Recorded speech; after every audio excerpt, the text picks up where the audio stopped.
જુઓ આજે આપણે જીભના કયા ભાગ ઉપર કયો સ્વાદ પરખાય છે એ સમજવાનું છે.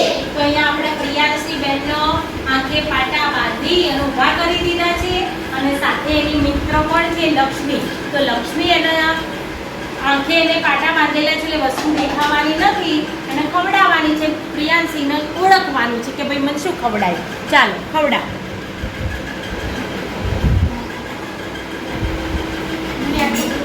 શું ખાધું? જગ્યાએ પરખાયું મીઠું પીનાને. ઓકે ચલો હવે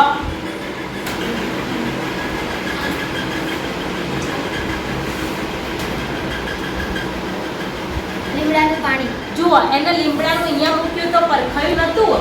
અહીંયા આમ કરીને એને ચાટ્યું ગળ્યું ને એટલે પાછળ તાળવે ગયું ને ત્યારે ખબર પડી. તો કડવો સ્વાદ ક્યાં પરખાઈ ગયો?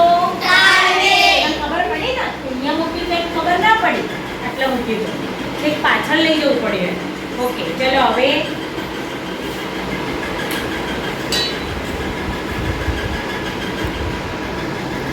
થોડી જીભ બહાર કાઢી.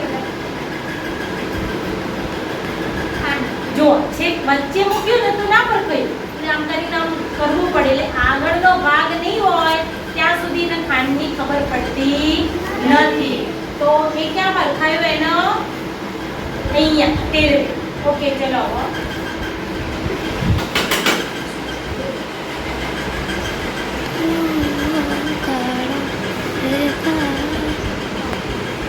ક્યાં પરખાયો એનો?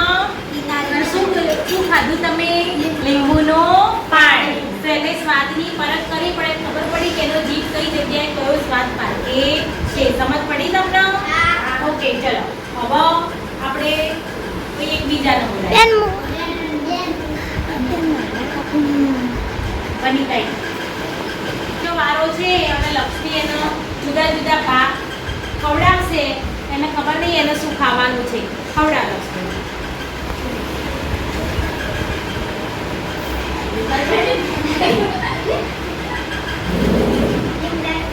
લીમડાનું પાણી. ક્યાં પરખાયો સ્વાદ જોજો તમે હો પછી કહેવાનું છે.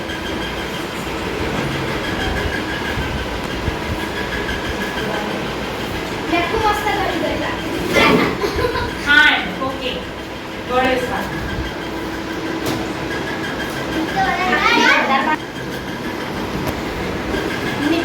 હા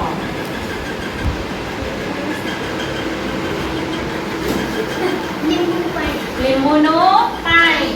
તો એને બધા સ્વાદ પારખ્યા પણ કઈ જગ્યાએ કયો સ્વાદ પરખાય એ આપણે જાતે એનું અવલોકન કરવાનું હોય.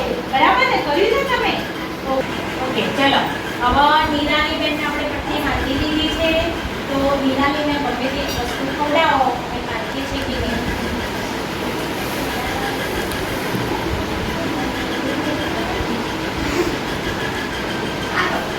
સારું